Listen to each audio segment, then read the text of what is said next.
Vamos a hablar un poquito de patología de hombro y codo, ¿ya? Y vamos a hablar de todos los tipos de patología, tanto óseas como musculares y de partes blandas, ¿ya? Así que igual es una clase un poquito larguita, pero la idea es que se queden con los conceptos más generales y al final de la clase vamos a hacer dos casos clínicos para integrar un poquito los conocimientos y esos casos clínicos son más o menos cómo voy a orientar las preguntas de la solemne, ¿ya? También para que tengan ahí una idea, ¿ok?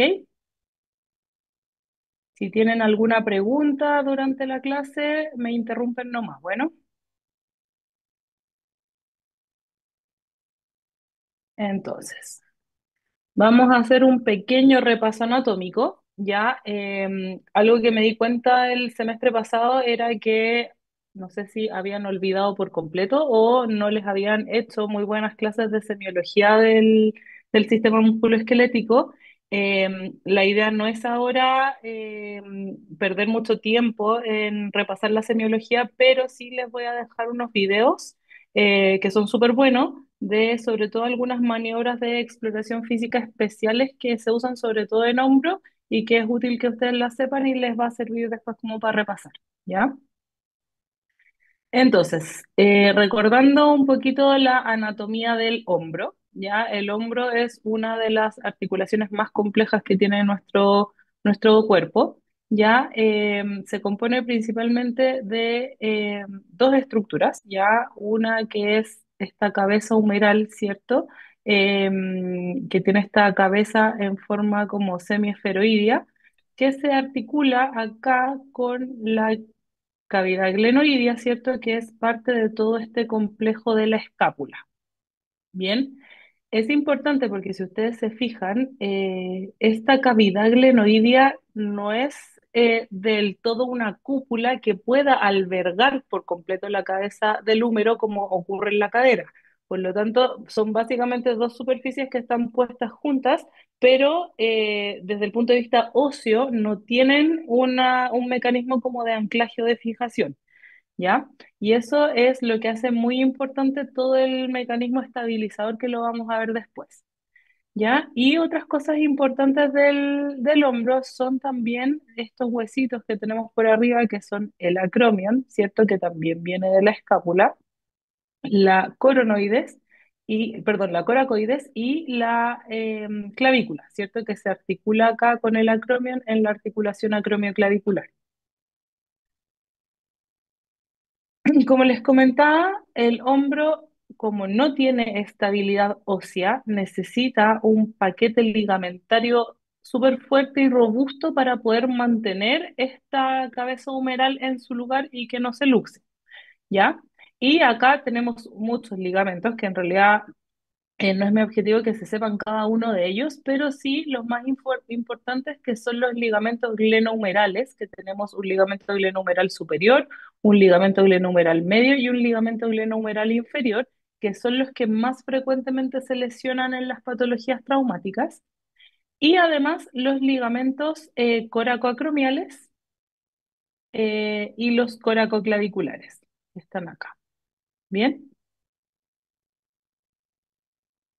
En cuanto a la musculatura, ¿ya? Este es el segundo mecanismo de fijación que tiene el hombro, ¿cierto? Tenemos el mecanismo de fijación estático, que son los ligamentos, y el dinámico, que son los músculos. Y acá podemos distinguir distintos planos musculares, que esto es muy importante. En el plano más profundo, acá vamos a tener todos los músculos del manguito de los rotadores, ya que si ustedes recuerdan, el manguito de los rotadores está compuesto por cuatro músculos, que son el supraespinoso, que va por acá arriba, ¿cierto? Por atrás, el infraespinoso, ¿cierto? Porque va debajo de la espina de la escápula, el redondo menor, y por aquí abajito, que acá no se nota mucho, pero está el subescapular. Bien, un poquito más superficialmente tenemos por acá adelante el trapecio, perdón, el pectoral mayor, ¿cierto? Pectoral mayor y menor. Y acá arriba tenemos el trapecio y el deltoides. ya como músculos más superficiales y que son los que uno más nota eh, a la inspección y al examen físico. Además, el hombro, como buena articulación compleja, tiene muchas bursas, ¿ya? Las bursas, recordar que son estas almohadillas, ¿ya? Que son almohadillas virtuales. ¿Qué quiere decir eso? Que uno a simple vista no debería verlas con los sistemas de imágenes. Por ejemplo, cuando hace una ecografía o una resonancia, uno no debería ver la bursa porque es una capita muy delgada de una bicapa, ¿cierto?, de tejido conectivo ya que lo que hace es disminuir el roce entre estructuras, ¿ya? Entonces, por ejemplo, acá está entre el tendón del supraespinoso y el acromion, ¿ya? Entonces, obviamente, evita el roce entre el tendón y el hueso, disminuyendo así su fricción y la posibilidad de romperse. Bien, acá tenemos, por ejemplo, la subescapular también, que está ahí entre medio de los dos tendones, ¿ya? ¿Y qué pasa? Que estas bursas, cuando hay patología tendínea o hay patología inflamatoria, se llenan de líquido, se distiende la bursa y eso genera dolor.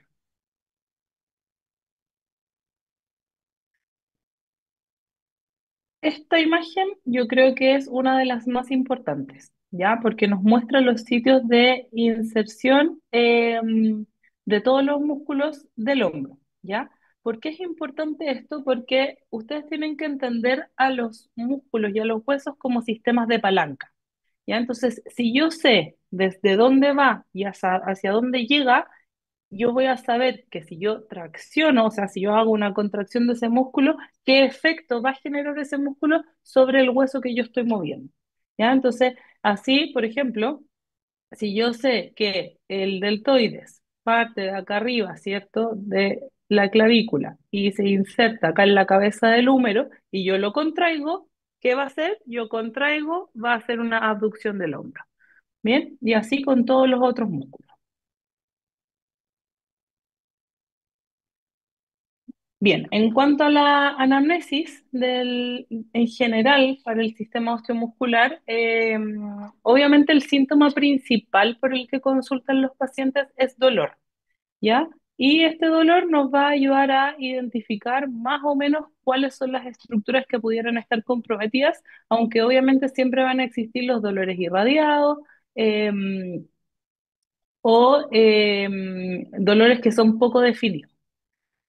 El tipo de dolor, obviamente hay que caracterizarlo, si es punzante, si es urente, si es un dolor tipo cansado, ya. En general, esos dolores más cansados son eh, más característicos, por ejemplo, de las bursitis, mientras que los dolores más punzantes, urentes, son más característicos de las tendinopatías. La relación que tenga el dolor a ciertas actividades o movimientos, ¿cierto? Si es un dolor que solo se presenta en la movilización activa, eso me orienta más a que es o tendón o músculo lo que está molestando. Mientras que si el dolor se presenta en todos los rangos de movimiento, tanto activos como pasivos, ahí podemos hablar de patología más articular o ligamentaria. En cuanto a la intensidad, los agravantes y atenuantes, obviamente, si mejora con el reposo, ¿cierto? Si mejora con el frío, etcétera, eso nos va a hablar más de patología inflamatoria. Y siempre buscar fiebre o síntomas asociados, más que nada para descartar algún tipo de complicación. Y los antecedentes, si es una patología secundaria, un traumatismo, alguna cirugía, o si es una patología que empezó de a poco, ¿cierto? Fue progresando, ahí podemos tener que se nos presenten más las patologías más degenerativas.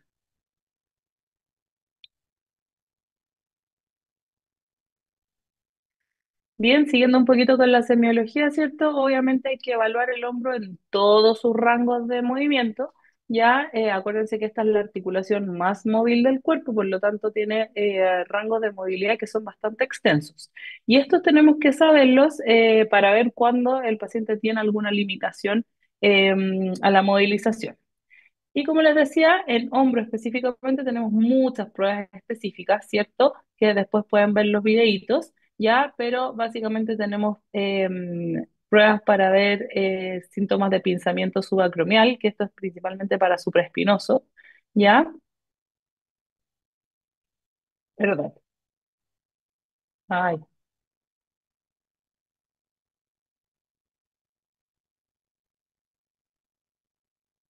No puedo pararlo, ya, ahí.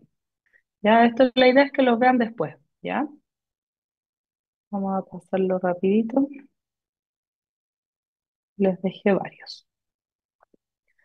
Bien, ¿alguna duda sobre semiología hasta ahí?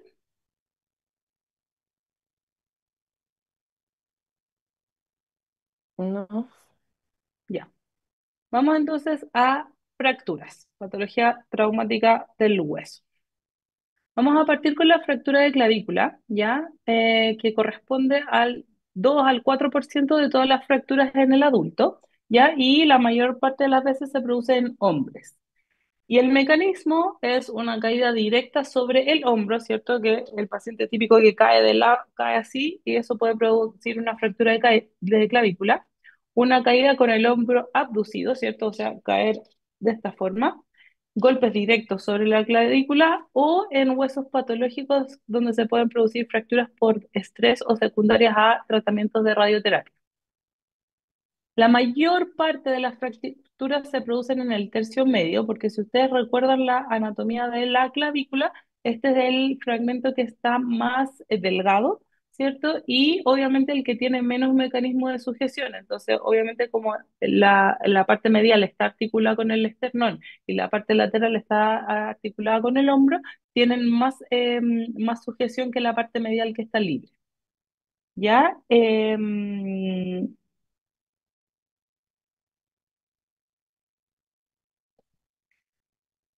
El cuadro clínico es un dolor localizado, ¿cierto? En la clavícula, a que se puede asociar a deformaciones, aumento de volumen, ¿cierto? Y equimosis. Generalmente el paciente adopta una posición antiálgica, que es el brazo en aducción delante del tórax, y frecuentemente lo están afirmando de esta forma, ¿cierto? Puede existir el signo de la tecla, ¿ya? Y crepitaciones asociadas, ¿cierto? Eso por enfisema subcutáneo. Y siempre tenemos que buscar exposición, es decir, que haya contacto de el hueso con el exterior. Y en traumatismo de alta energía siempre tenemos que buscar la asociación de neumotórax. Recuerden que justo aquí debajito está el ápice del pulmón. Lesiones del plexo braquial o vascular, ¿cierto? Porque en este triángulo de acá está todo el plexo braquial y la salida de los vasos desde los grandes vasos. Fracturas costales, recuerden que justo debajo de la clavícula está la primera costilla, ¿ya? Y luxaciones tanto esternoclaviculares como acromioclaviculares, que también pueden estar presentes.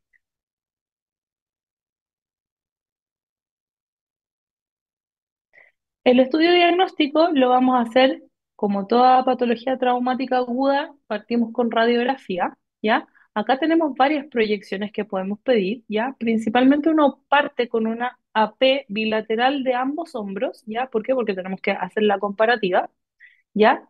Se pide también una proyección especial que es la proyección de Zanca, que esta tiene un tilt cefálico de 15 grados, que es esta de acá, y esta nos permite evaluar el desplazamiento superior e inferior de la clavícula.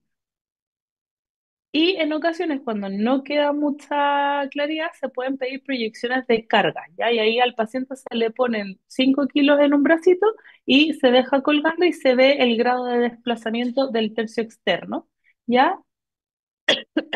Y hay otras proyecciones como la de serendipio, pero esta se pide poco, que es para fracturas del tercio interno, pero esta es menos frecuente.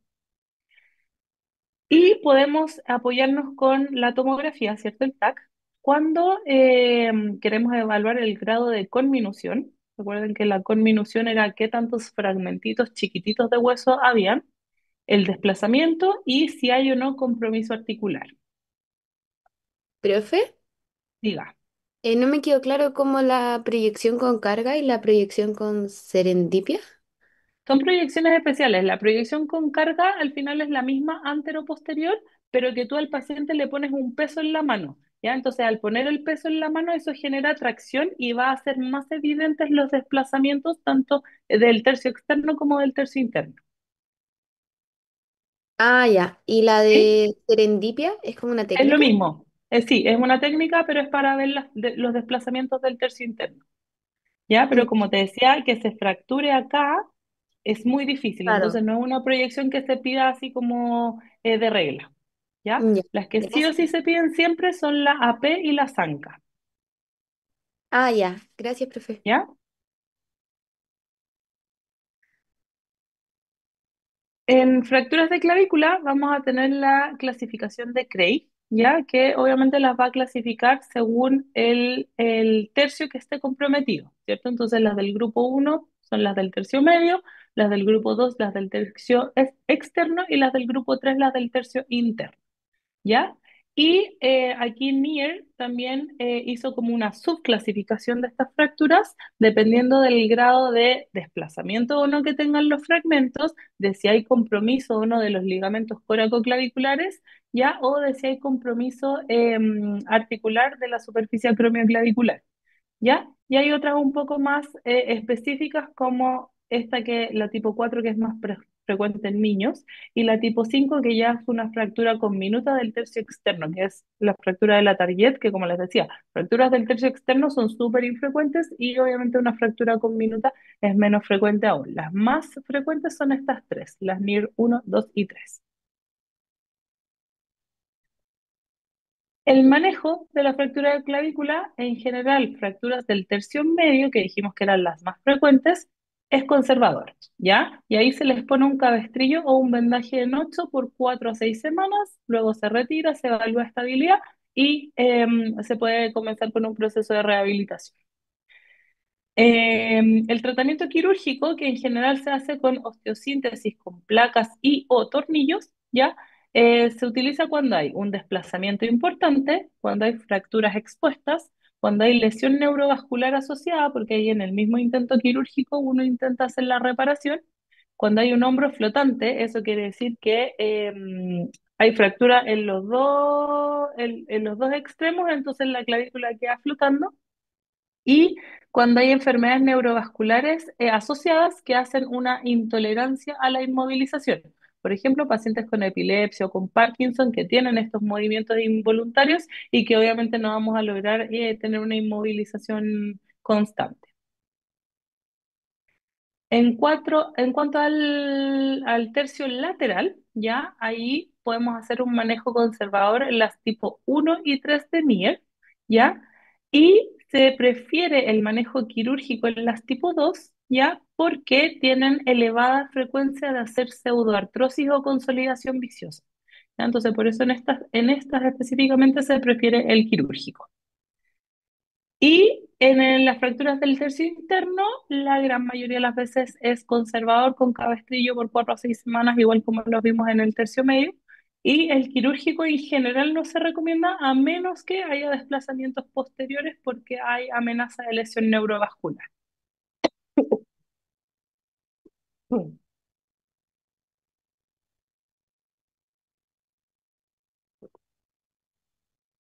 Entonces, complicaciones de la fractura de clavícula, ya habíamos mencionado algunas, la consolidación viciosa. Esto quiere decir que el hueso no consolida con la alineación que debería haber quedado, o sea, queda un poco desviado o con algún tipo de torcedura. La pseudoartrosis, esto ocurre cuando los extremos, ¿cierto?, de los huesos que deberían estar unidos empiezan a osificar en los extremos, pero nunca quedan unidos, entonces al final nunca logra pegar el huesito, sino que consolida la superficie de este, consolida la superficie de este, pero no quedan pegados. Y las artrosis, ya que eso es ya cuando se pierde una articulación. Y en estas el tratamiento es quirúrgico.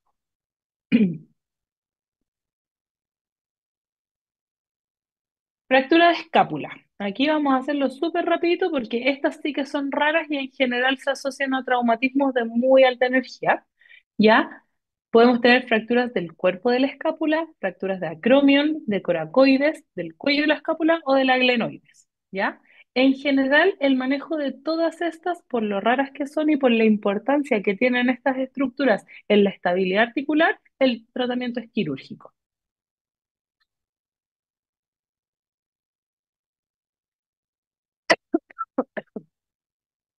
¿Dudas con hombro?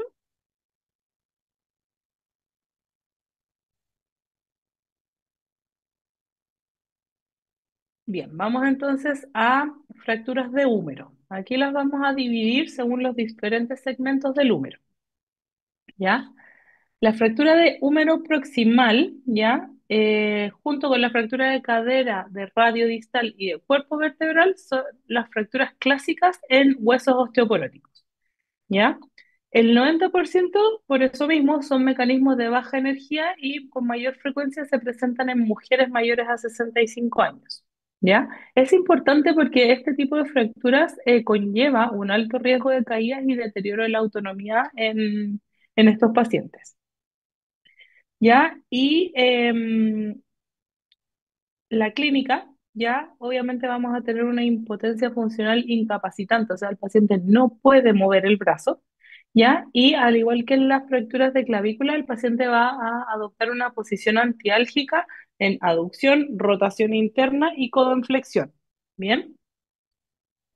Va a haber aumento de volumen y esta equimosis característica, ya que puede comprometer el brazo y el territorio del pectoral que se llama el hematoma de Hennequin, ¿ya? Y esto es clásico de las fracturas de húmero proximal. Puede haber crepitación y dolor a la palpación y siempre en las fracturas de húmero hay que explorar la parte neurovascular hacia distal. ¿Por qué? Porque si ustedes se acuerdan, los nervios que salen del plexo braquial y bajan por el brazo siempre van pegados al hueso. ¿Ya? Entonces, si hay alguna fractura que genera un desplazamiento, puede generar sección de estas estructuras. Y acá el que más se afecta es el nervio axilar, por lo mismo. En cuanto a al estudio diagnóstico, vamos a pedir el set de trauma de hombro. Ya este es importante que lo conozcan, que es una radiografía de hombro AP y una axial de escápula. ¿Ya? Y si es que tenemos dudas o si queremos hacer planificación quirúrgica, se pide un TAC de hombro sin control.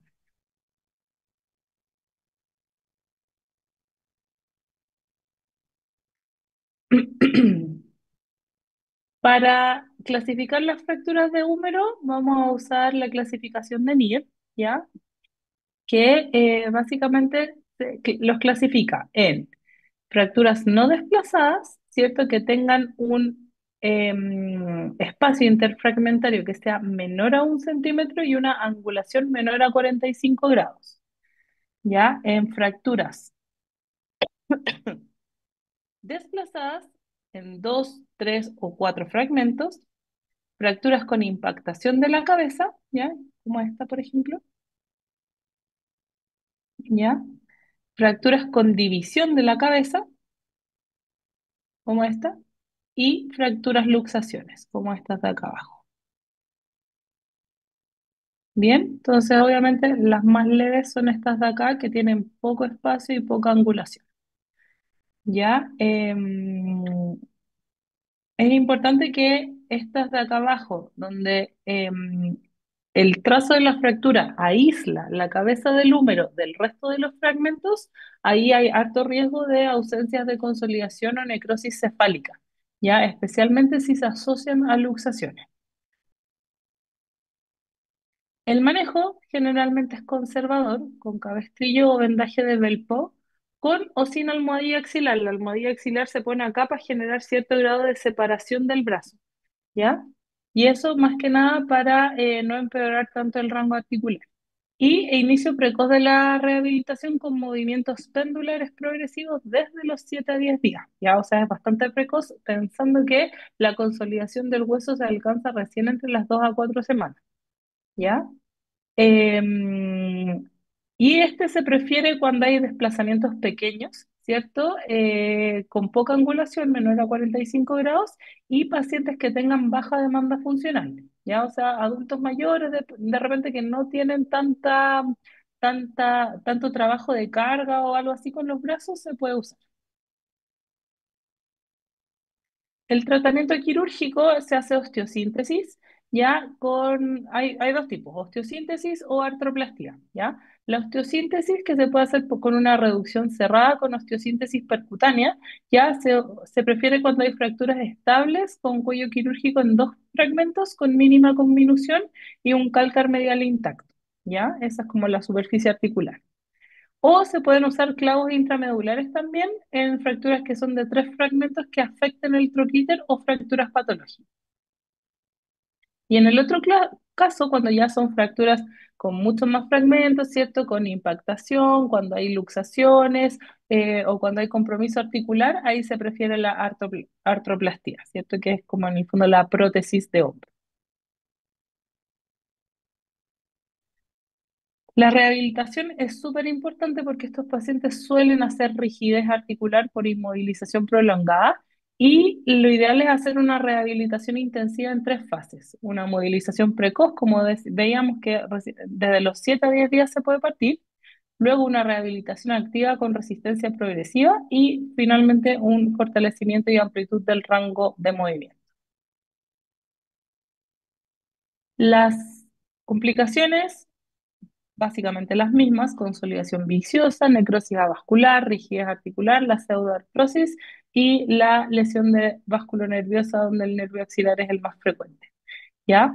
En estas, cuando hay lesión del nervio axilar, la exploración quirúrgica debería pensarse recién 2 a 3 meses después de tener una actitud expectante para ver si logra recuperar un poco de función.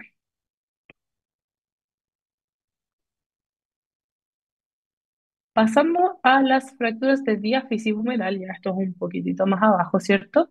La diáfisis humeral se considera entre la inserción del pectoral mayor y el braquial hacia distal. Corresponde al 3 al 5% de las fracturas de húmero y tienen una distribución bimodal, ¿cierto? En jóvenes más por traumatismos de alta energía y en adultos mayores asociados a hueso osteoporótico. Y el tercio medio es el más frecuente. Acá puede ocurrir también que ocurran fracturas patológicas, ¿ya? Y ahí tenemos distintos tipos. Pueden existir las fracturas por estrés, por ejemplo, en deportistas de deportes de lanzamiento. Pueden ser secundarias a neoplasias primarias, donde hay como en el fondo, focos de metástasis de mama, pulmón y riñón son los más frecuentes. También pueden revelar hemopatías malignas, ya donde aquí el mieloma múltiple es el más frecuente, y tumores primarios benignos como los quistes esenciales, que son los más frecuentes. En cuanto al manejo, tenemos que la mayoría de las veces se usa manejo ortopédico. ¿Por qué? Porque este consigue habitualmente resultados satisfactorios, es decir, consolidación con una alineación aceptable en el 90% de los pacientes. ¿Ya? Entonces se trata de evitar un poco la cirugía. Y se escoge estas férulas funcionales tipo brace que no inmovilizan las articulaciones adyacentes, o sea, ni el hombro ni el codo, y eso permite una recuperación funcional mucho más rápida, ¿ya? Porque el paciente en el fondo no pierde sus rangos. Y el tratamiento quirúrgico, la ventaja que tiene es que sí asegura una alineación más predictible y una recuperación funcional más rápida, pero tiene riesgos de hacer lesiones iatrogénicas del nervio radial e infecciones, ¿ya? Entonces, obviamente, el tratamiento ortopédico siempre se va a preferir, ¿ya? Pero si es que tenemos fracturas expuestas, Gustilo 3, ¿cierto? O lesiones vasculares asociadas, o codo flotante, o fracaso del tratamiento conservador, fracturas patológicas, etcétera, ahí sí uno puede considerar el manejo quirúrgico, ¿ya? Una de las indicaciones relativas es la obesidad mórbida, ¿ya? Y esto principalmente se da porque por el gran panículo adiposo, el brace no siempre es capaz de sostener el hueso en su lugar, ¿ya? Entonces, muchas veces ahí también se considera la opción quirúrgica. Complicaciones, podemos tener complicaciones inmediatas que más que nada son lesiones neurovasculares, ¿cierto? Y las secundarias que pueden ser parálisis radial secundaria, pseudoartrosis, infecciones que esas son asociadas a la cirugía generalmente y consolidaciones viciosas.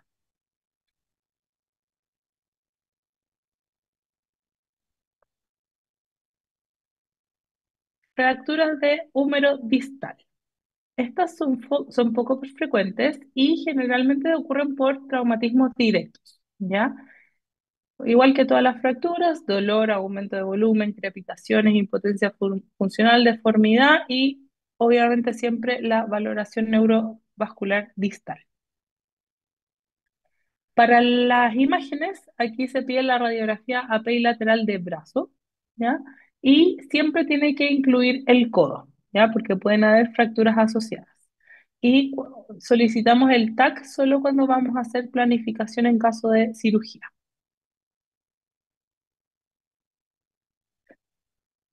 Acá tenemos, hay distintos tipos de clasificaciones, ¿ya? Pero la que más se utiliza es esta que la divide en tres tipos. Los tipo A, que son las fracturas supracondilias, ¿cierto?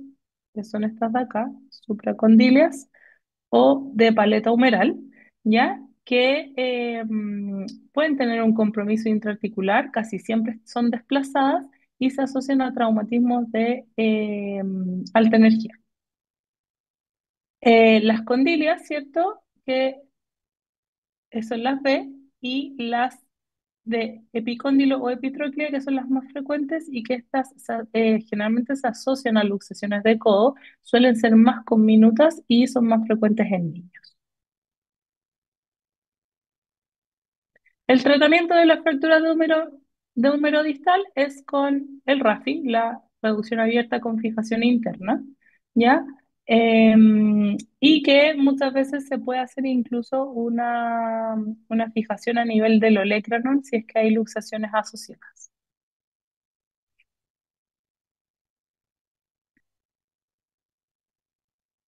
Pasamos entonces a las fracturas de radio. Acá tenemos las fracturas de radio proximal, que generalmente se dan por caídas con apoyo sobre la palma de la mano. ¿Ya? Aquí el dolor y la limitación funcional son a nivel del codo, ¿ya? Y se clasifican según Mason, en cuatro tipos. La tipo uno, que es esta de acá, que es una fractura lineal que es no desplazada, ¿cierto? La tipo 2, que se desplaza en dos fragmentos, pero es reconstruible. La tipo 3, que es una fractura conminuta, ¿ya? Y la tipo 4, que es cuando se asocia a luxación de codo, ¿ya? Que puede ser con o sin fractura de la coronoides. Hay una fractura especial, ya que es la fractura de Essex-Lopresti, que es cuando se asocia una fractura de la cabeza radial con una lesión concomitante de la articulación radiocubital distal, ¿ya? Y eso se traduce en que hay una inestabilidad longitudinal del antebrazo, por lo tanto, en general son de manejo quirúrgico. El estudio se hace con una radiografía de antebrazo AP lateral y oblicua, ya que incluye el codo siempre, ya codo y muñeca, las dos articulaciones adyacentes. Y en ocasiones se puede pedir la proyección radiocondilia, que eso nos va a permitir ver de mejor manera el perfil de la cabeza del radio. Y acá podemos distinguir el signo de la vela, ya que acá en la imagen no se nota mucho, ya, pero básicamente nos tenemos que fijar en este panículo adiposo, ¿cierto? Que hay ventral al radio, ya que cuando hay sinovitis o hemartrosis, como en este caso, ¿cierto? Esta imagen va a desplazarse un poquito hacia anterior. Entonces, si tenemos un poquito de imaginación, acá vamos a ver que hay una pequeña sombra eh, justo pegadita al radio y que después acá, en esta imagen de acá, esa sombra se tiende a desplazar hacia acá, miren, acá. ¿Ah? Y ese es el signo de la vela, como una vela de barco, ya no una vela de luz, vela de barco. ¿Ya? Entonces genera como un triángulo ahí en esa zona. Profe, Diga, eh, es que se me cortó un poquito. ¿Qué es ¿sí? hemartros? ¿Lo de la vela de barco? Hemartros es cuando hay sangre dentro de la articulación, Ah, ¿ya? ya. Ya, como que en el fondo cuando tienes patología traumática puedes tener inflamación a expensas del líquido sinovial, ¿cierto? Una sinovitis o una hemartrosis o hemartros, que es cuando hay sangre. cuando hay Sí, rotura de tejidos que es sangre. sí, sí, que lo ¿Ya? conocía como hemartra, sí. Ya, hemartra. Sí, es lo mismo. Bien, entonces el manejo, ya las tipo uno y tipo 2 se puede hacer manejo conservador y ahí se hace inmovilización con yeso 1 o 2 semanas y después rehabilitación intensa, ¿ya? En las tipo 2 se puede hacer conservador solo si hay un buen rango de movilización pasiva, ¿ya? Pero si tiene limitación del rango, ahí se hace reducción abierta y osteosíntesis porque puede haber algún fragmento óseo que esté limitando ahí la flexión, ¿ya? Y las tipo 3 y tipo 4 son manejo quirúrgico, ¿ya?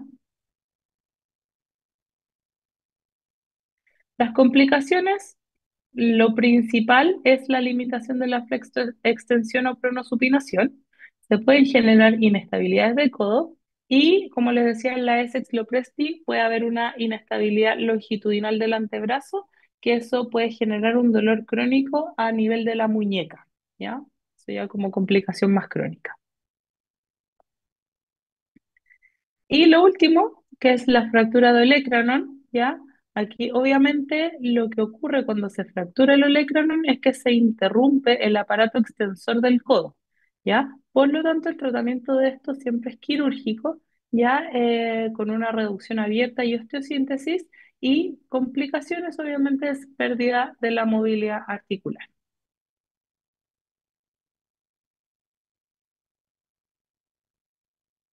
¿Dudas hasta aquí?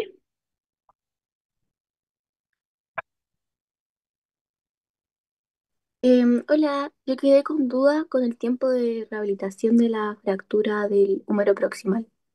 Ya, Como la primera movilización precoz, me acuerdo que ya. fue de 3 días, No, era entre 7 a 10 días, 7 a 3 días. Y ¿ya? después, siete ¿cuánto a sería? 10 días, pero ahí en el fondo uno hace movilización precoz, pero con movimientos pendulares. ¿Qué quiere decir eso? Uno comienza primero sin carga y el paciente solo hace esto, ¿ya? ¿Por qué? Porque eso nos permite preservar un poco la movilidad a nivel del hombro y la tracción controlada también estimula la osificación. ¿Ya? Entonces, eso, dependiendo del paciente y dependiendo del tipo de fractura, uno lo puede mantener 1 o 2 semanas y después de eso ya puede empezar con un tratamiento de fisioterapia normal. Mm, Muchas gracias. ¿Sí? ¿Alguna otra duda?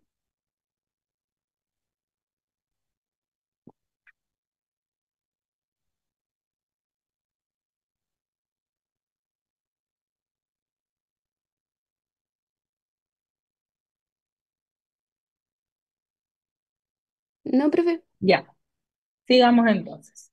Ahora nos vamos a esguinces y luxaciones, ¿ya? Vamos a comenzar con la disyunción acromioclavicular, ¿ya? Esto ocurre cuando hay lesión o rotura de los ligamentos coracoclaviculares o acromioclaviculares. ¿Ya?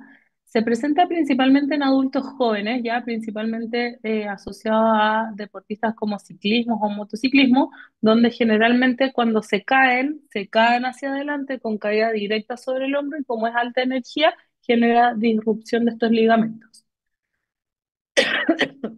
Corresponde al 30 al 50% de las lesiones de hombro en atletas, ya es bastante frecuente.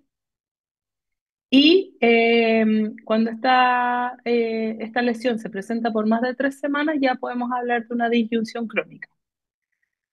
Existen miles de procedimientos distintos para su tratamiento y manejo, ya esto es como a gusto del tratante y del consumidor, ya. Así que ahí se ve caso a caso. La clínica, dolor e impotencia funcional, ya no siempre tienen limitación funcional completa, ya pueden mover un poco pero con dolor, ya se puede generar una elevación de la clavícula cuando hay rotura completa de los ligamentos coracoclaviculares, se produce una elevación de la clavícula y ahí podemos tener el signo de la tecla positivo también. Siempre hay que buscar lesiones en las articulaciones adyacentes, tanto esternoclavicular como glenohumeral, y buscar lesiones neurovasculares asociadas. Recuerden que por ahí pasa toda la estructura subclavia. Y la prueba de aducción con brazo cruzado, que es básicamente que se vaya a tocar el hombro contrario, tiene una buena sensibilidad y especificidad para esta patología, porque ahí en el fondo lo que se hace es que se genera una compresión de la articulación. El estudio de imágenes, acá se puede pedir la radiografía AP, acromioclavicular bilateral. Aquí sí que es importante la bilateral porque uno cuando hace las mediciones de las distancias del acromio, eh, tiene que compararlo con el contralateral, ¿ya? Una radiografía axilar de hombro, ¿ya? Para distinguir las tipo 4. Ahí vamos a ver la clasificación.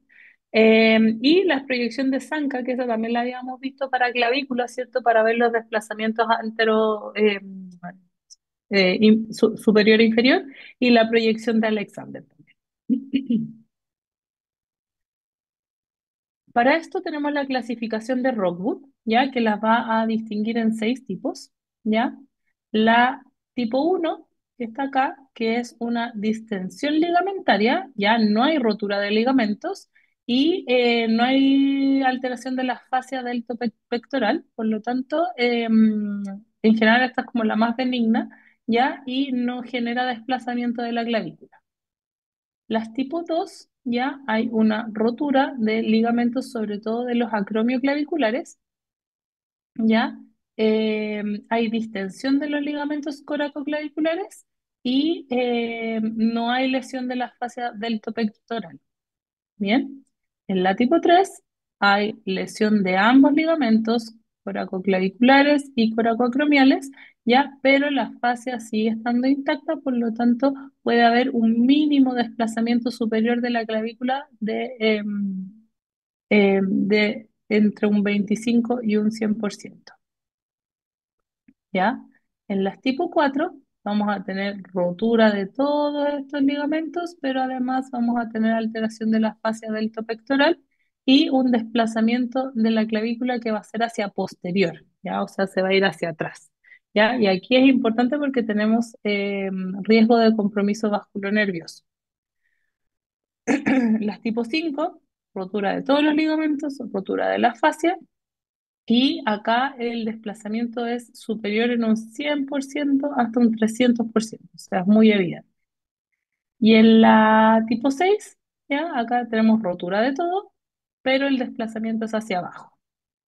Bien, entonces, en los primeros dos no hay daño de la fascia, por lo tanto la clavícula se mantiene ahí o se desplaza muy poquitito hacia arriba. En la 3, la 4 y la 5 si hay rotura de la fascia y aquí lo que cambia es el desplazamiento. Un poquito hacia superior, hacia posterior, mucho hacia superior y hacia inferior. El manejo, ya, las tipo 1, 2 y 3A es ortopédico, ya, y ahí manejo con cabestrillo o inmovilizador de hombro. La tipo 3B es controversial, ya, y ahí obviamente va a depender el tipo de paciente que tengamos. En pacientes jóvenes o con trabajos de carga se prefiere el manejo quirúrgico porque la rehabilitación es precoz. Y en las tipo 4, 5 y 6 es quirúrgico, ¿ya? Y ahí si son agudas se puede hacer una reducción abierta con sutura de los ligamentos y fijación con tornillo, placa, aguja y o cerclaje. Ahí, como les decía, hay muchas técnicas. Y en lesiones crónicas, en general, se tiene que hacer una resección de la porción externa de la clavícula, se hacen transferencias ligamentosas o se pueden hacer reconstrucciones.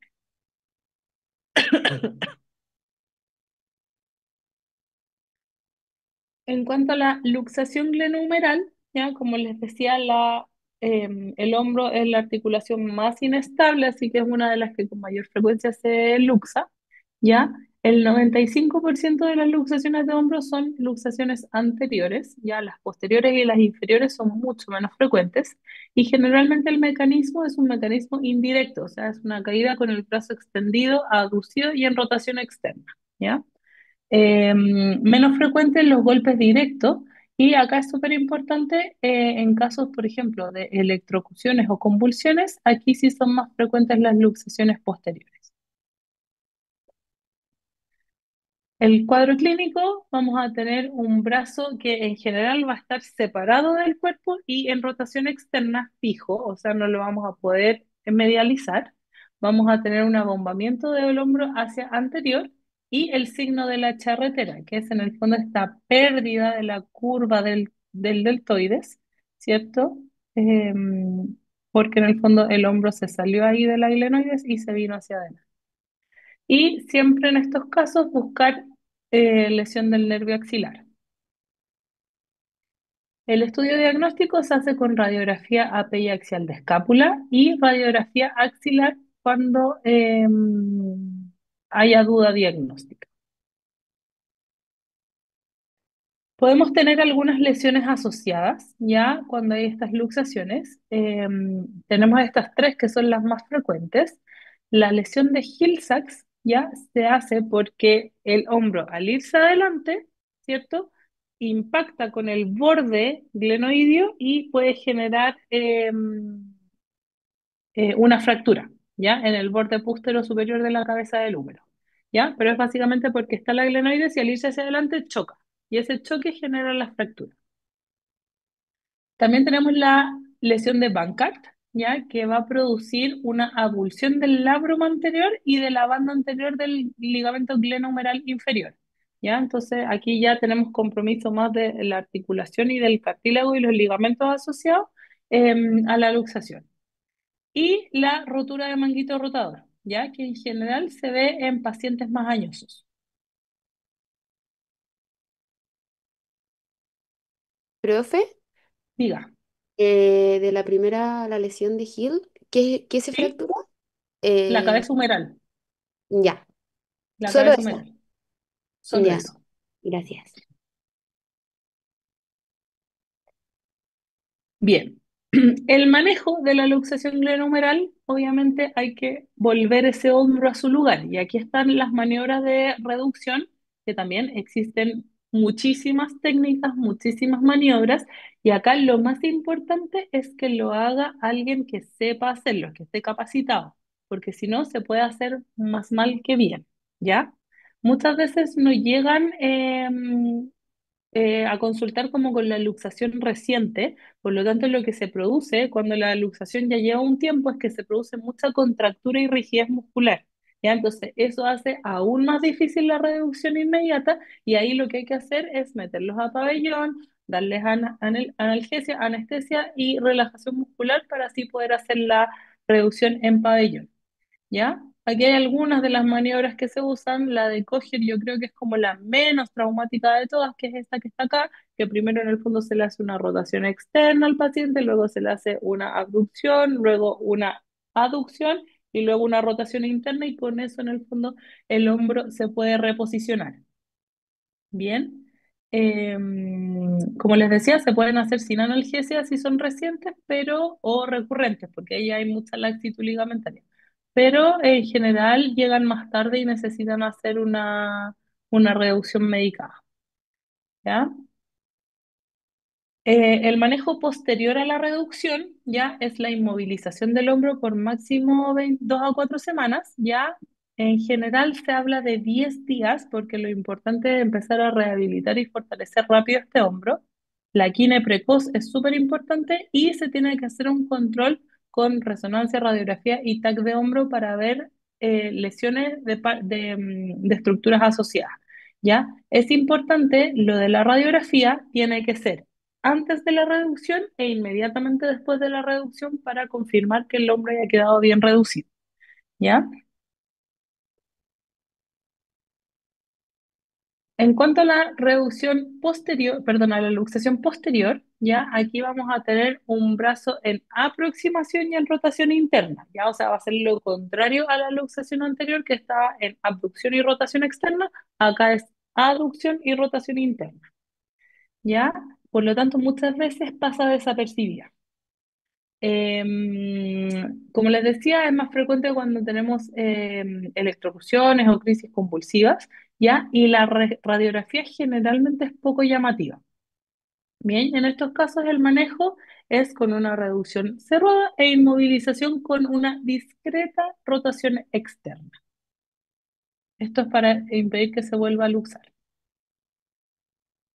En cuanto a la inferior, es poco frecuente, ¿ya? El brazo está en separación de 30 grados con una rotación interna y acortado, ¿ya? Y tiene una separación de hasta 160 grados en caso de que sea una luxación erecta. El manejo es una reducción cerrada con inmovilización, igual que las otras. Y la superior es muy rara y generalmente se asocia a fracturas de clavícula, acromion o luxaciones acromioclaviculares en traumatismos de alta energía.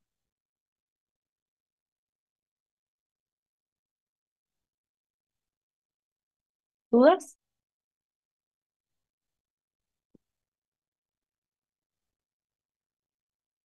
Bien.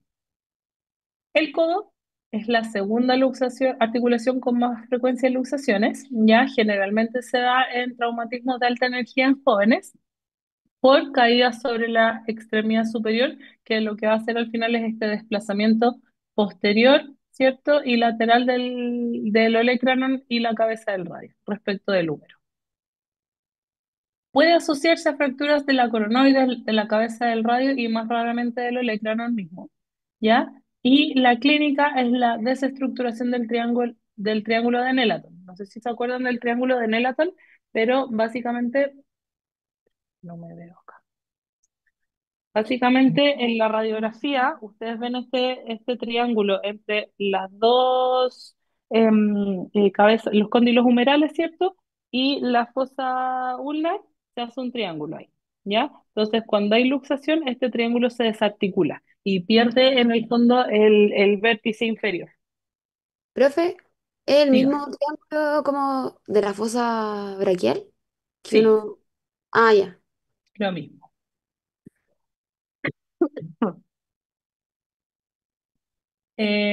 Existe la triada terrible de codo, que también vamos a ver después la triada terrible de mano, ¿ya? Que se llaman triadas terribles porque la combinación hace muy mal pronóstico y una recuperación muy, muy lenta, ¿ya? Y es cuando se asocia una luxación del codo con una fractura de la coronoides y una fractura de la cabeza radial.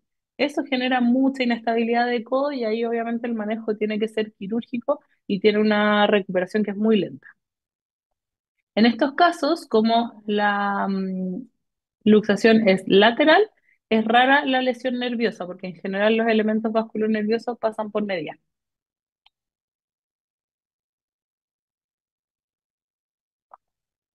El manejo es con reducción cerrada, ¿ya? Siempre comprobar el estado neurovascular y la estabilidad después de la reducción, ¿ya? Se hace una inmovilización con una férula brachiopalmar con flexión de 90 grados. ¿Y por qué se hace con flexión de 90 grados? Principalmente para que no genere acortamientos del aparato extensor, ¿ya? Porque si yo lo dejo en extensión, el aparato extensor queda retraído y después al intentar flectarlo hay mucha limitación. En general, si es que tengo estabilidad en todos los rangos de movimiento, puedo iniciar una rehabilitación precoz, ¿ya? Si es estable entre los 60 grados y la flexión completa, pero se luxa en menos de 60 grados, se tiene que mantener la férula por 3 a 6 semanas más. Si está inestable entre los 60 grados y la flexión completa, ahí obviamente hay que valorar reparación quirúrgica. Aquí estamos hablando de grados de flexión, ¿ya? ¿Dudas hasta acá? Profe, ¿podría explicar de nuevo lo último? Que fue un poquito rápido. ¿Esto? Ya, Sí, eso es ya. post la reducción. Post la reducción y post la inmovilización inicial, Ah, ¿ya? ya. Ya, entonces tú en el fondo citas a tu paciente a control en 2 semanas.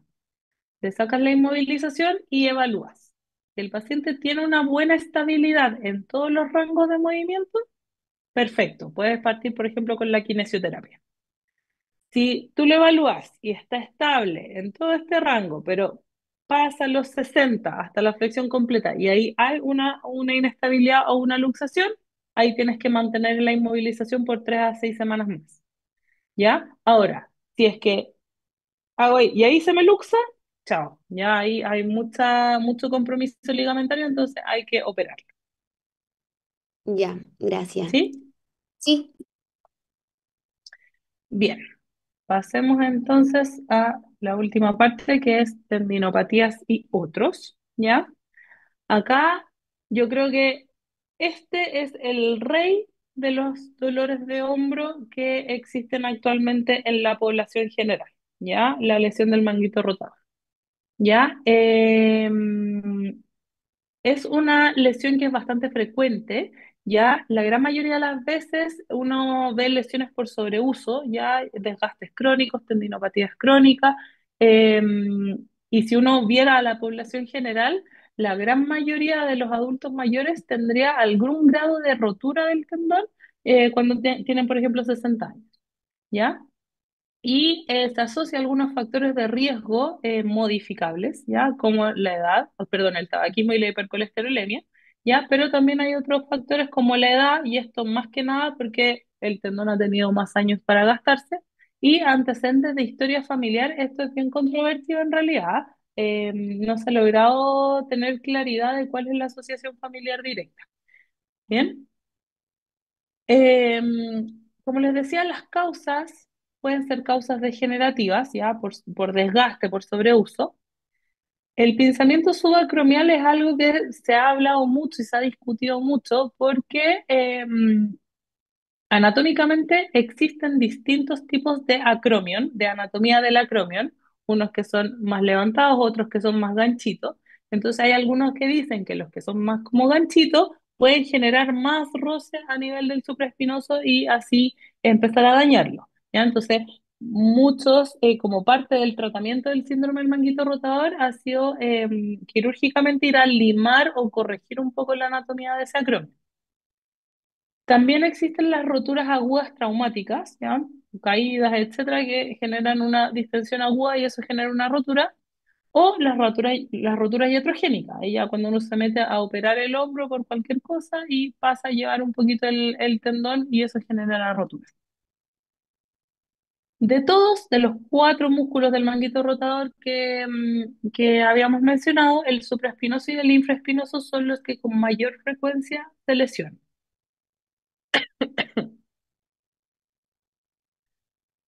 En cuanto a la clínica, vamos a tener un dolor que es predominantemente nocturno, ¿ya?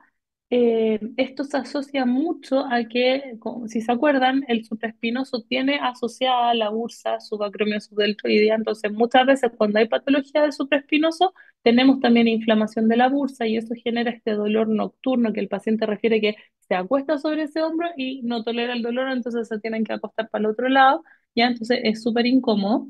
Em, Suelen consultar por impotencia funcional, pero acá es súper importante que ustedes hagan un buen examen físico y evalúen exactamente qué es lo que le está doliendo, ¿ya? Porque muchas veces dicen, ah, sí, manguito rotador, pero ya, el manguito rotador tiene cuatro tendones. ¿Cuál de esos cuatro es el que más está molestando? ¿Le está molestando más a la abducción, a la rotación externa, a la rotación interna? ¿Cuándo le molesta más para así el tratamiento sea específicamente para lo que le está doliendo? ¿Ya? Diferenciar si es efectivamente el manguito rotador lo que le está doliendo o si quizás esa limitación funcional es más de origen articular. ¿Ya? Para esto el examen físico es súper importante. El estudio ya del manguito rotador, en general, si ustedes van a estar en atención primaria, siempre lo van a partir con una radiografía de hombro, ¿ya? Pero si estamos pensando, manguito rotador, tendón, pucha, la radiografía en realidad no voy a ver mucho, ¿ya? A lo más voy a ver un poquito el acromion, a ver si quizás podría ser la causa, pero no me va a dar mucha información del tendón propiamente tal, ¿ya? Eh, Más accesible es la ecografía, ¿ya? Pero, experiencia, la ecografía es muy operador dependiente y acá en Chile no hay mucho radiólogo musculoesquelético que informe bien las ecos, ¿ya? Entonces, en ese sentido, el gol estándar es la resonancia, ¿ya? Pero como les decía, uno siempre parte con el rayo, por accesibilidad sigue con la eco y al final nomás pide la resonancia. Bien, el manejo. Obviamente, en la parte inicial tenemos que dar analgesia y kinesioterapia precoz, ¿ya? Muchas veces haciendo fortalecimiento, trabajos de movilidad articular, trabajos de reeducación postural. Muchas veces la patología de manguito rotador se produce por un tema postural, ¿ya? Estamos mucho tiempo frente al computador, entonces obviamente el hombro tiende a una antepulsión, ¿ya? O sea, se nos va hacia adelante el hombro. El supraespinoso que viene de acá atrás y da una vuelta para insertarse acá adelante en el húmero, obviamente si yo el hombro lo llevo hacia adelante, el supraespinoso está tirante así todo el día, entonces obviamente va a estar bajo mucha tensión, ¿ya? Entonces si yo reeduco mi postura, y vuelvo al hombro a su posición normal, voy a liberar tensión sobre ese tendón y eso va a ser suficiente para mejorar la sintomatología. Súper importante, no inmovilizar, ¿ya? Mientras yo más restrinjo una articulación, más dolor va a tener, ¿ya? Y hasta un 60% va a responder a una terapia kinésica en 3 a 6 meses, que eso es súper bueno, ¿ya? Si pensamos que en general son patologías degenerativas crónicas que vienen hace mucho tiempo produciéndose, no podemos esperar a que con 10 sesiones de kines se nos mejoren, ¿ya? Sobre todo porque en general es población que es inactiva, ¿cierto? Es sedentaria, no tiene buena masa muscular, entonces para lograr recuperar eso necesitamos meterle muchas más sesiones de ejercicio,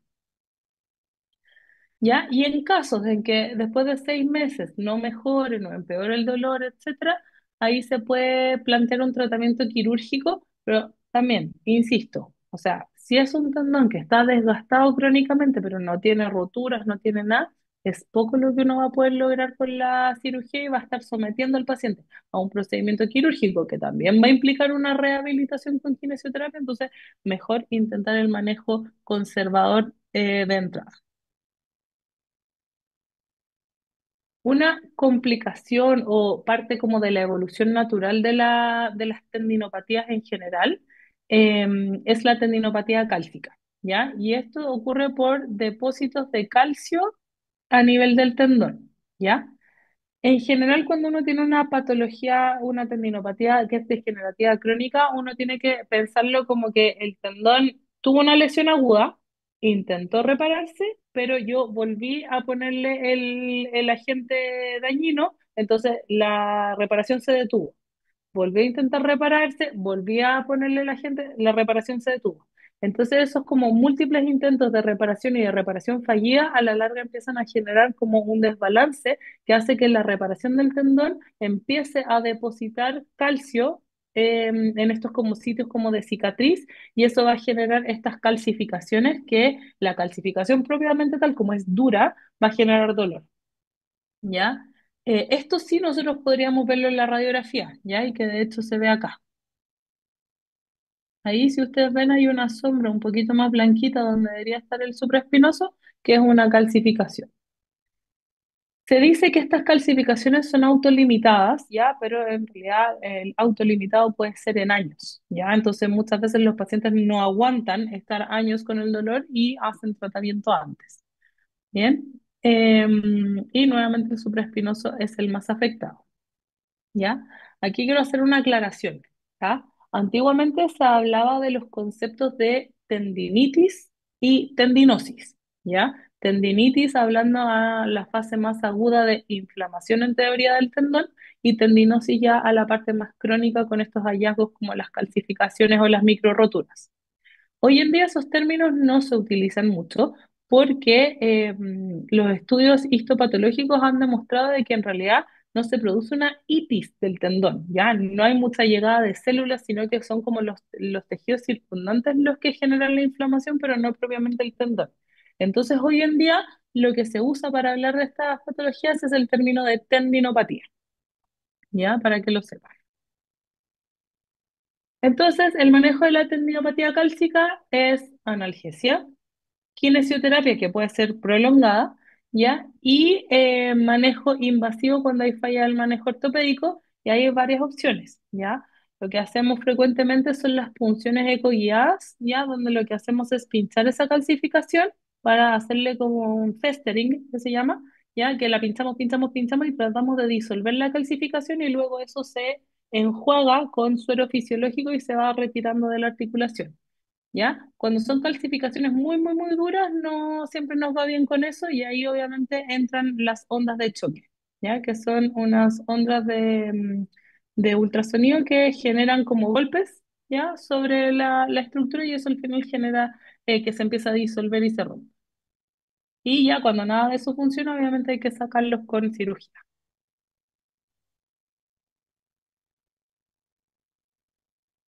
La capsulitis adhesiva, ¿ya? O el síndrome de hombro congelado, podría ser como una complicación crónica de la tendinopatía manguito rotador, pero también hay otros factores que pueden generar esta capsulitis y se caracteriza por tener una pérdida de la movilidad tanto activa como pasiva del hombro, ¿ya? Esto es porque lo que se genera es una fibrosis y una rigidez de la cápsula articular. ¿Ya? Y lo importante es que generalmente ocurre en pacientes jóvenes, ¿ya? Que laboralmente son activos y que esta limitación funcional mide en este paciente. O sea, con suerte tiene una abducción de 45 grados, ¿ya? No pueden trabajar.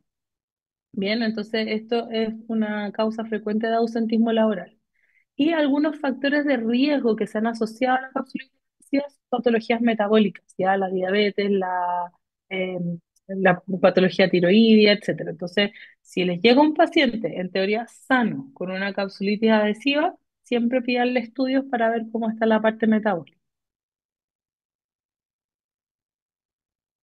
Como les decía, hay varias estructuras que están comprometidas en la capsulitis, desde las bursas hasta la cápsula, el intervalo de los rotadores, ¿cierto? Los tendones del bíceps, los ligamentos, etcétera.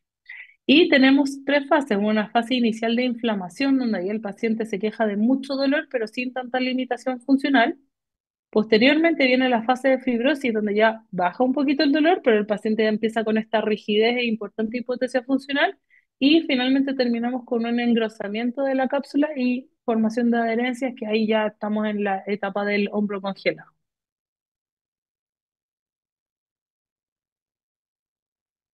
Como les decía, tenemos dolor que es insidioso, progresivo y de predominio nocturno, que tiene esta fase inicial inflamatoria que puede ir de 2 a 9 meses, ¿cierto? La fase intermedia de rigidez de 4 a 12 meses y la fase de deshielo o resolución. En teoría, la capsulitis adhesiva se resuelve de forma espontánea, pero proceso total 30 meses.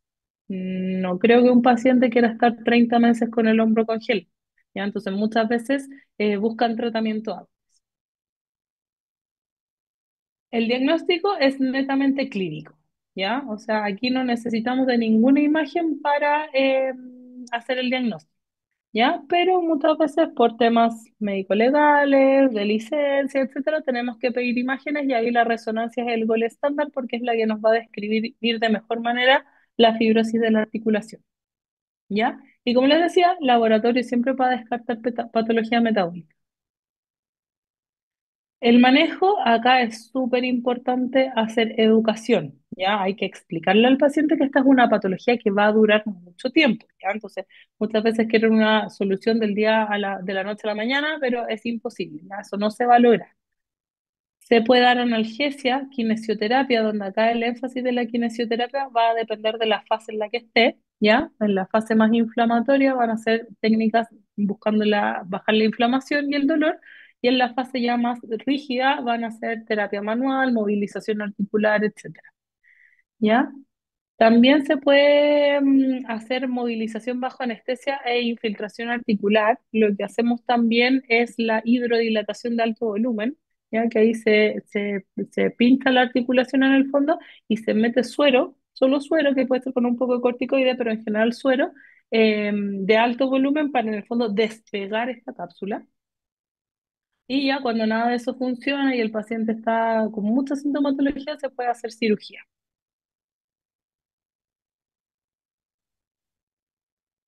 Profe, Diga, eso de la hidrodilatación, como, ¿sí?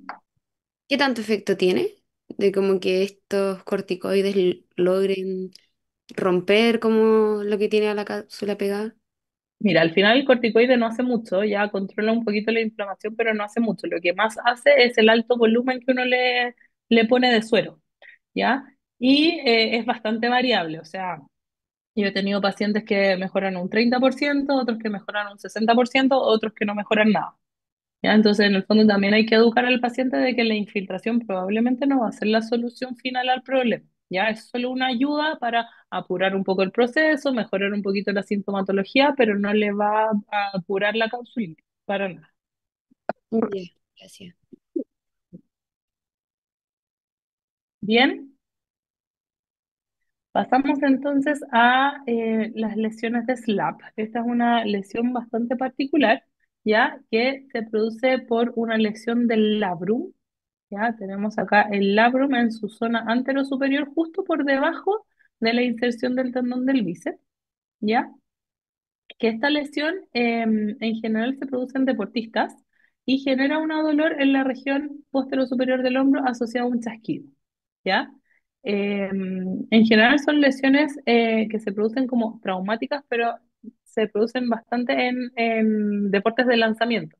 Entonces, el deportista lanza y siente un dolor y eso podría ser la lesión de SLAP. Bien, y se produce en el fondo como tenemos el labrum acá y se produce como esta desinserción, ¿ya? Desinserción del labrum acá justo debajito del bíceps. El diagnóstico se hace con resonancia porque como es intraarticular, ya no vamos a lograr ver esto con nada más que con una resonancia.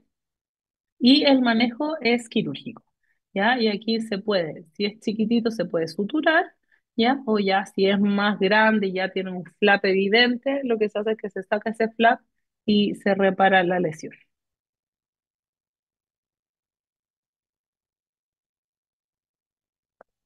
Pasamos entonces a la patología del codo, ¿ya? Esto ya es lo último. Tenemos las epicondilitis y la epitrocleitis, ya que muchos le dicen epicondilitis lateral y medial, epicondilitis epitrocleitis, codo de tenista, codo de golfista, ya, pero todos hablan de lo mismo. Y básicamente afectan la inserción de la musculatura flexora o extensora del antebrazo, ¿ya? La epicondilitis o epicondilitis lateral, ya conocida como el codo de tenista, se produce por esta inflamación acá del extensor común del antebrazo, ya justo ahí en su inserción en el epicóndilo. Em, es más frecuente que la epitrocleitis o la epicondilitis medial, ¿ya? Y se llamaba codo de tenista porque era frecuente en tenistas, pero en realidad nosotros hoy en día lo vemos en, por ejemplo, gente que trabaja mucho en el computador, ¿cierto? O, por ejemplo, personas que hacen aseo, que barren mucho, ¿cierto? Y también se puede generar un poco de sobrecarga a nivel del antebrazo. La clínica se produce dolor en el epicóndilo lateral, ya ustedes tienen que ir a palpar el epicóndilo fuerte y preguntarle si ese es el dolor que siente normalmente y hay una pérdida de fuerza a la prensión, ¿ya? El más afectado es el extensor corto del carpo, ¿ya? Y el dolor se puede reproducir en la extensión y en la supinación del antebrazo. Y aquí hay algunos signos, ya como el signo de Thompson, ya que es este de acá, que yo limito la extensión de muñeca y le pido al paciente que extienda contra resistencia y eso reproduce el dolor. O el signo de Garner, que yo le pido al paciente que tome una silla con los codos extendidos y que lo levante y eso también le produce el dolor. Y la epitrocleitis o epicondilitis medial o codo de golfista es menos frecuente, ya el 75% se da en la extremidad dominante y se da en actividades que producen un sobreuso en la flexión y la pronación. Los más frecuentes son el flexor común y el pronado redondo. Vamos a tener este dolor, ¿cierto? En la cara medial, en el epicóndilo, ¿ya? Y vamos a tener dolor a la pronación y a la flexión de muñeca contra resistente. El diagnóstico es clínico de las dos, acá estamos hablando de epicondilitis en general. El diagnóstico es siempre clínico, ya no se requiere de ninguna imagen. Solo si me quedan dudas o si el tratamiento no va como yo quiero, pido imágenes. El manejo inicial, puedo dar ANs, Puedo dar frío local si es que la epicondilitis es reciente, pero en realidad generalmente consultan cuando ya llevan meses con el dolor, ya no tiene mucho sentido. Reposo relativo, obviamente voy a tratar de disminuir un poquito las actividades que le están generando el dolor, ¿ya? Se puede usar un brace o una epicondilera. Mm, A mi juicio es controversial, pero se usa más que nada por el efecto compresivo que le genera alivio de la tensión a nivel del tendón. Y lo más importante acá es kinesioterapia, ¿ya? Donde lo que se busca es disminuir la tensión del tendón. Muchas veces ustedes le palpan la musculatura del antebrazo a esos pacientes y tienen puntos gatillos porque está contracturada esa musculatura. Entonces lo que hay que hacer es liberar la musculatura, fortalecerla para que no se genere tanta tensión a nivel del tendón. Hay otras terapias que se hacen actualmente, como las electroestimulaciones percutáneas, ¿cierto? Se pueden hacer infiltraciones con corticoides en caso de lesiones agudas, pero en general lo que mejor va es la kinesioterapia. Y se habla también del tratamiento quirúrgico, pero yo creo que es muy poco frecuente cuando hay falla del tratamiento conservador después de 3 meses y ahí lo que se hace es un debridamiento del extensor corto del carpo, ahí básicamente como para liberar el espacio y que discurra mejor. Pero si me preguntan a mí, eso no soluciona la condición de base, que es en el fondo una debilidad del sistema tendón-músculo, lo que está generando el problema. ¿Dudas?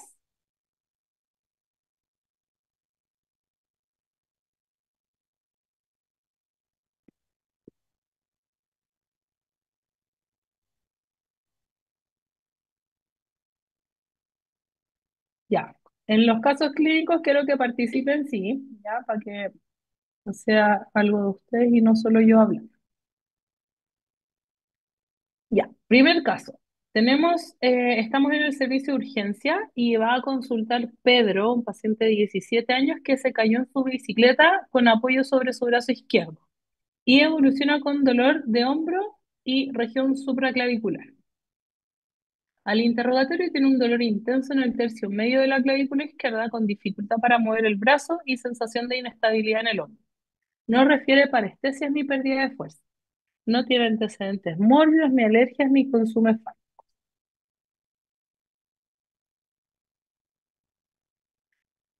Al examen físico se puede ver una asimetría de hombros, una elevación del fragmento medial de la clavícula, una equimosis local, palpación dolorosa en el tercio medio de la clavícula izquierda y deformidad visible tipo techo de tienda. ¿Ya? A la movilidad tenemos crepitación ósea a la palpación suave, limitación de la movilidad por dolor, neurológico normal y vascular normal. ¿Qué diagnósticos diferenciales plantearían en este caso?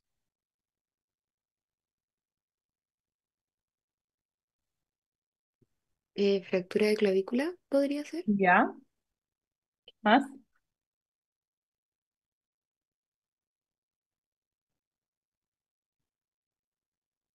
¿Algún otro?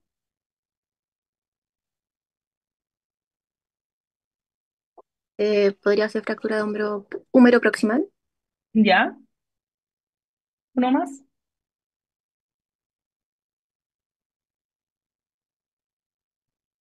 Luxación glenumeral. Ok. ¿Algún otro?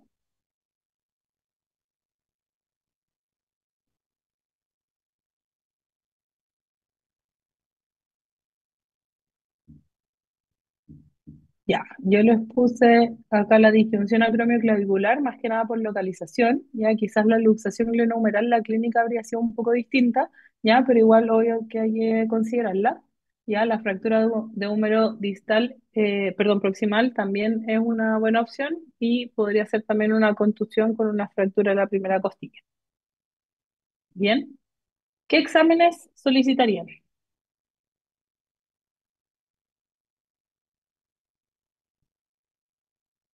Rayox antero-posterior y la de Ya, Sand, algo así era. la de Zanca. Clavícula. De la de hombro, ¿cómo la pedirías? Eh, no sé, o sea, debe ser rayo de hombro antero-posterior. ¿Ya? Y no sé cómo se pedirá las otras que dijo como Ya, desancada. Asumo que se pone como observación, como sospecha de fractura de clavícula. sí, acuérdense que en las radiografías ustedes siempre tienen que poner lateralidad y de dónde quieren la radiografía. ¿Ya? Entonces tienen que pedir una radiografía de hombro a P, y en este caso sería izquierdo, ¿sí? Bilateral. Bilateral, súper. ¿Cierto? Acuérdense que si estamos sospechando fractura de clavícula, tenemos que comparar con la otra. ¿Ya? Y se pide, también puedes poner, por ejemplo, radiografía de hombro a P bilateral más proyección de zanca. Bien, ahí está.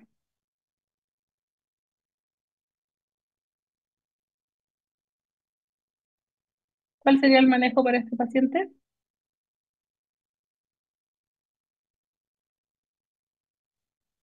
Profe, ¿puede poner la radiografía de nuevo? Ese sería un tercio distal, ¿o no?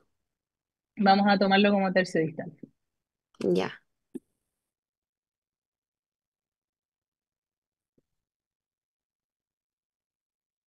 ¿Manejo entonces? ¿Conservador o quirúrgico?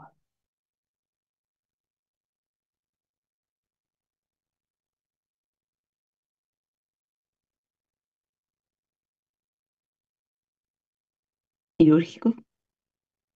Quirúrgico, súper.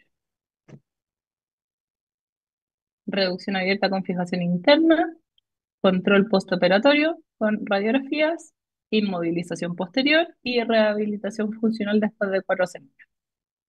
¿Sí?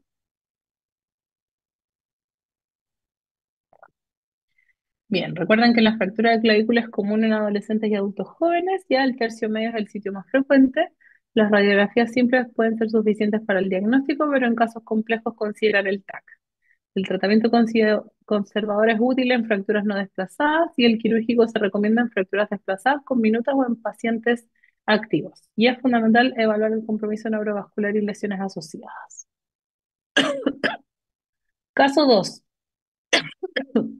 Usted se encuentra en su consultorio donde atiende a... Dígame. Con respecto a lo anterior, como por la clasificación, ¿qué tipo de fractura era como quirúrgico sí o sí? En este caso sí, por el desplazamiento, Ah, ya. Esa ¿ya? era. Porque está muy desplazado, Ah, ya, ya, ya. Ya, ¿ya?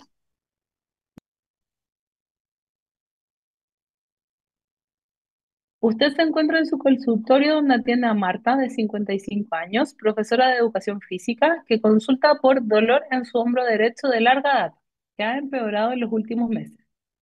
Al interrogatorio refiere que el dolor empeora con los movimientos sobre la cabeza, al vestirse o al intentar alcanzar objetos altos. Refiere además dolor nocturno que interfiere con el sueño. No refiere evento traumático, pero lo asocia con intensificación de su rutina de pesas. Como antecedentes es hipertensa, usa losartán y no tiene alergias. Al examen físico no se ven deformidades evidentes ni atrofias musculares. A la palpación tiene un dolor en la región anterolateral del hombro con un punto gatillo doloroso en el troquíter. Movilidad activa tiene una limitación dolorosa para la abducción sobre los 90 grados, con rotación externa dolorosa, pero conservado el rango. La movilidad pasiva está preservada y dentro de las pruebas especiales, que esos son los videitos que van a ver después, tiene signo de Near positivo, signo de Hawkins-Kennedy positivo y un Jovi que es doloroso con leve debilidad.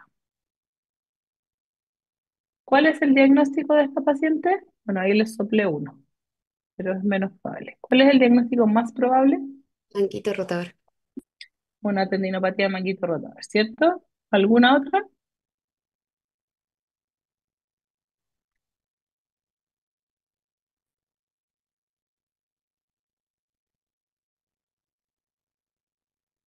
Profe, en Acá este caso, eh, diga.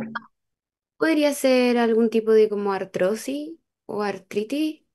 Más artrosis tal vez como el uso de la articulación y ya en la noche como que por el sobreuso le duela. Podría ser, sí.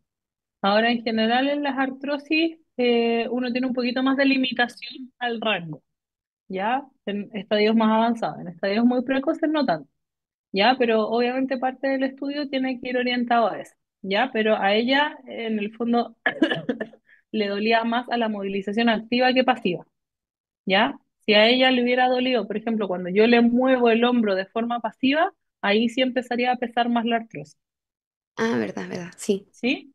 Ujú. Bien. Bursitis se los puse también como diagnóstico por el dolor nocturno y porque casi siempre se asocia también a estas patologías. Y el pinzamiento subacromial por el tipo de movimientos con el que le dolía el hombro. ¿Exámenes?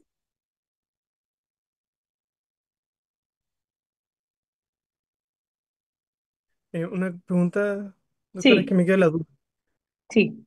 Cuando se habla de síndrome del manguito rotador, ¿no se está incluyendo entonces el pensamiento subacromial, por ejemplo? No, Ya, no. gracias. Ah, profe, yo tenía la Sí, misma duda. ¿Por qué no se sí. incluye si fue algo que se habló como en los factores como Sí, causantes? lo que pasa es que en el síndrome de manguito rotador es básicamente como muy genérico de que hay tendinopatía en alguno de los tendones, pero no te da como una fisiopatología causal. En cambio, en el pinzamiento subacromial te está diciendo que hay un fenómeno de pinzamiento, entonces como que es solo eso. Acá es como más un término de terminología. Ya, gracias. De exámenes sería eco, musculoesquelética. De... Ya, No me acuerdo cuál. ecografía, partes blandas, hombro, no me acuerdo cuál era, pero No, tampoco. ¿Derecho? No sé. vamos. Sí, derecho. Hombro derecho, sí, ya. Entonces, ecografía, partes blandas, hombro derecho, ¿cierto? Ya. ¿Algún otro? Serviría Mm, acá si uno sospecha. Ah, perdón. Di tú, Cristian. No, no, no, dale más. Es que serviría acá si uno sospecha como capsulitis adhesiva, que igual es como más raro y en otro tipo de personas más común. Pero ¿serviría como pedirle una rayo para descartarla? ¿O me... Acuérdate que en la capsulitis, si pides una imagen, tiene que ser la resonancia. Ah, era la resonancia donde se ve lo del tendoncito. Ah, Exacto. Acuérdate que radiografía solo te va a servir para ver hueso. ¿y vale ¿Ya? la pena? Entonces, en este caso, clínicamente, ¿impresiona o no una capsulitis? No, es que debería tener más limitación. Más Debería. limitación del rango, ¿cierto? Si esta paciente tuviera limitación del rango activo y pasivo, ahí sí yo sospecho la capsulitis y le pido la resonancia pensando en eso. ¿Ya? Pero acuérdense que igual el diagnóstico de capsulitis es clínico. ¿Ya? Entonces no necesito en la resonancia salvo para confirmar, ¿ya? Ahora, ¿con qué partíamos en general el estudio de los manguitos rotadores? Que yo les dije que siempre se partía con eso, pero no servía de mucho, con la radiografía. con el rayo, ¿cierto? Entonces tenemos el rayo, ¿cierto? De hombro bilateral derecho y la eco, ¿sí? Y la resonancia ahí entre comillas si es que nos quedan dudas, porque yo les dije que la eco no siempre era muy buena. Entonces tenemos esta radiografía. ¿Algo que les llame la atención?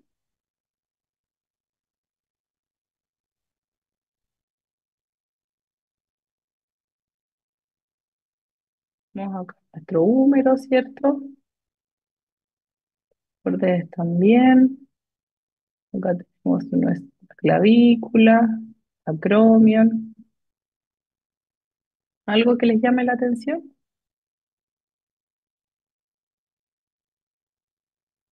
Eh, no sé si, es que igual me cuestan las radiografías y estas cosas, pero igual la cabeza del húmero se ve como más puntiforme, no sabría cómo decirlo. Ya, Y la clavícula como que se pierde un poquito. Eso sería como por sí. inflamación No, del... eso es porque la penetración del rayo está muy alta, ¿ya? Por una mala técnica de la imagen. Ah, esto es mala técnica todo. Mala Ay, técnica. se ve en el esternón que hay como mucho brillo. Ujú. Ya, ¿qué es esto? Miren, ven mi puntero, ¿cierto? Es una calcificación. Una calcificación. ¿De quién? ¿Quién pasa por ahí?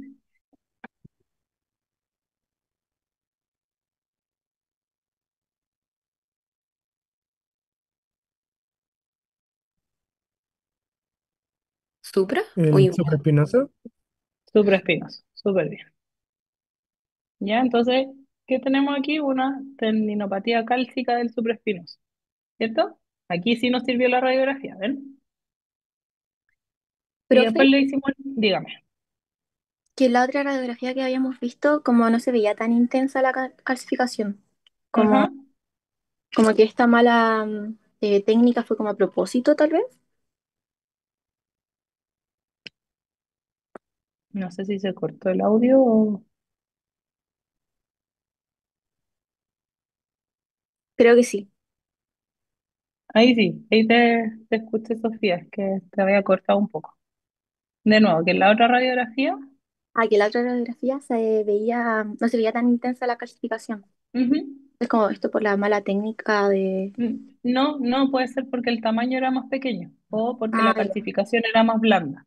Ya las calcificaciones tienen como estadios de evolución que parten siendo más blanditas y se van poniendo más duras. Entonces, mientras más duras, más captan. Ah, ya. Gracias. Ya, entonces le hicimos la eco. Ya, acá esta línea que ustedes ven acá es la cabeza del húmero. ¿Ya? Y esto de acá arriba, todo esto es el supraespinoso, ¿ya? Acá específicamente se ve un poquito la calcificación acá, hay que tener mucha imaginación para ver ecografía, ¿ya? Acá esto más blanquito es la calcificación y si se fijan acá hay un espacio negro que eso es una rotura parcial, ¿ya? Entonces efectivamente tenemos una tendinopatía de supraespinoso em, asociadas. Y acá arriba, si es que tienen mucha imaginación, ustedes van a ver una línea negra finita que está como entre dos capas. Esto es la bursa, ¿ya? Esa línea no debería verse, ¿ya? Así que también tenemos un poquitito de bursitis ahí dando vuelta. Esto de acá arriba es el deltoides. Entonces, ¿cuál es la mejor alternativa de tratamiento para esta paciente? Gine. Ah, conservador, conservador. Ya, Analgesia. conservador, súper. ¿Ya qué le vamos a dar? ¿Analgesia? ¿Qué más? ¿La vamos a inmovilizar o no? No, ¿La vamos a dejar en reposo? mm, No. pero sí las actividades que le causan como... Súper. Es un reposo relativo con limitación de las actividades que le están empeorando la tendinopatía. ¿Ya? Ella es profe de educación física, o sea, en teoría hace harta de educación física y además entrena. Nos dio el dato ahí de que entrenaba pesa, ¿cierto? Entonces va a ser difícil que ella quiera dejar de entrenar. Entonces le podemos recomendar frío local después del esfuerzo para bajar un poquito la inflamación ahí en relación al ejercicio. Y obviamente derivación a kinesioterapia. ¿Por qué? Porque a pesar de que ella hace harto ejercicio, ya el manguito rotador son músculos que uno nunca trabaja dirigidamente cuando hace ejercicio. ¿Ya? Entonces obviamente hay un desbalance entre los músculos grandes que uno trabaja normalmente con estos músculos que son pequeños y son estabilizadores. Entonces, sí o sí, ella va a tener que hacer igual un programa de fortalecimiento de estos músculos chiquititos y que les aseguro que le va a costar más que cualquier otro ejercicio que haga. ¿Ya? Y en algunos casos también, cuando el compromiso es muy inflamatorio y muy bursal, ya se pueden hacer las infiltraciones con corticoides, pero yo siempre lo recomiendo no de entrada, ¿ya? ¿Por qué? Porque el corticoide igual tiene efectos adversos, si es que no se pone bien, si es que no se hace con ecografía, puedo pinchar tendón y eso genera rotura de tendón o puede generar degeneración de cartílago, entonces hay que considerar muy bien las indicaciones de la infiltración con corticoides, ¿ya? Y en este caso, el tratamiento quirúrgico en realidad está cero indicado en su caso, ¿ya? Pero si no mejorara con el tratamiento conservador, se podría considerar hacer una artroscopia. Bien, Entonces, acuérdense que es la causa más común de dolor de hombro, el supraespinoso es el más afectado, ¿ya? Los hallazgos típicos son el dolor nocturno y la dificultad para la abducción, y la imagen de elección inicial es la ecografía, pero por sus limitaciones la resonancia es como el gol estándar. Y el manejo conservador es eficaz en el 80% de los casos. Profe, Diga. ¿y terapia ocupacional como para manguito rotador? Porque igual, por ejemplo, está muy asociado como patología como laboral. Entonces me Sí, acuerdo que una vez cuando el profe contó que se intentaba como en terapia ocupacional hacer cambios en la forma en que ellos hacen las cosas o Sí, poner como eso cosas. sería como lo ideal, ¿ya? Sería como en el mundo ideal cuando tú identificas que efectivamente hay algo en el trabajo que le está generando la patología y que cae como enfermedad laboral, y lo ideal es asociarlo a terapia ocupacional, que le hagan adaptación y modificación de las labores, etcétera. En la realidad de nuestro país, eso pasa rara vez y casi nunca. ¿Ya? De hecho, es muy difícil que te acepten un manguito rotador como enfermedad laboral. Súper difícil. ¿Ya? Pero debería ser así. ¿Ya? Sería lo lógico. ¿Por qué? ¿Ya? Pero, Si igual está ¿por qué súper qué? asociado como a que sea patología laboral, si está asociado como a carga laboral. Estoy absolutamente de acuerdo, pero anda a decirles eso a los que eh, fiscalizan las mutuales. Ah, ya. Pucha, qué Sí. fome. No, es un tema de que el sistema funciona mal. ¿Ya? Lo mismo que los accidentes de trayecto. Hay que hacer una tremenda investigación para ver si es un accidente de trayecto o no, y al final los pacientes son los más perjudicados, pero efectivamente manguito rotador, de lo que yo veo, la gran mayoría son laborales y en las mutuales no lo reciben, pero es porque el sistema funciona mal. Bien, Pucha, qué fome. sí, muy fome. ¿Dudas, chicos? Profe, no escuché bien en la radiografía, no, en la eco que nos mostró Ujú. del manguito rotador, que era ¿Ya? lo negrito que estaba arriba de la calcificación. Una rotura parcial. Ah, ¿la línea chiquitita o el hueco grande? Habían Eh, dos cositas. A ver, déjame el que ponerlo. estaba más abajo, porque primero, arriba, más arriba estaba la bursa, lo otro Espérame, negrito, lo de abajo. déjame.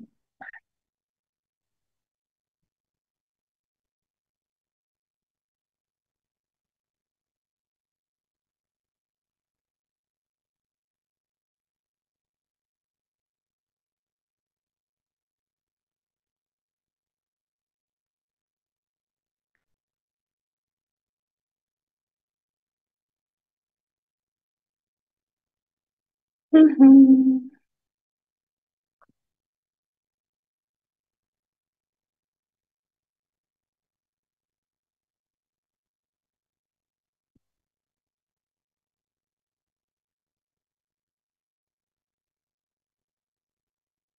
Esa.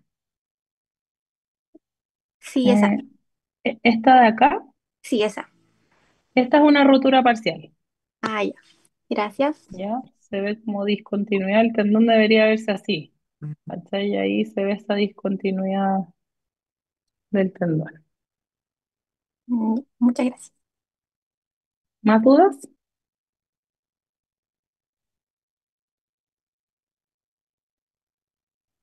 Por mi parte no, profe. No. Ok. Ya, chicos, entonces estamos por hoy. Próxima clase el jueves. ¿Está Diego por ahí, el delegado? Sí, profe, acá estoy. Oye, lo que te había preguntado de partir a las 3 el jueves, Sí, hasta ¿conversaron? ahora la mayoría me había dicho que está disponible a partir a las 3 online, eso Súper, sí. online, sí, no hay problema.